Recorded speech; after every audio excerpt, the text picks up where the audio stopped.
যখন চাকরি করা মেয়েকে বিয়ে করে। মা আমি অফিসে বেরোলাম। হ্যাঁ এ কি বৌমা, তুমি এসব কি পরেছো? হ্যাঁ তা তুমি এই চুড়িদার না কি এইসব পরে তুমি অফিসে যাচ্ছ? তো কি মা আমি শাড়ি পরে অফিসে যাব?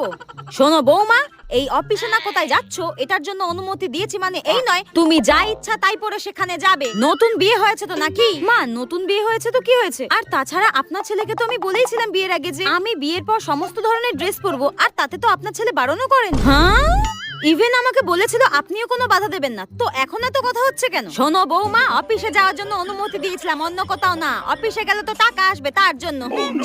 শুনুন মা, আমি বিয়ের আগেই যা বলার বলে দিয়েছি। এখন যদি নতুন করে আমার উপরে এইসব চাপিয়ে দেন আমি মানতে পারবো না। আমি কিন্তু স্রেফ আমার বাপের বাড়িতে চলে যাবো। বাবা কি মুখ রে বাবা, মুখ তো নয় যেন একদম ক্ষয় ফুটছে, মুখের মধ্যে মনে হয় একদম নুরো জ্বলে। কতবার বাবুকে বললাম কি সুন্দর একটা মেয়ে দেখেছি তাকে বিয়ে কর, তা না একটা ধানি লঙ্কাকে বিয়ে করলো। যত সব।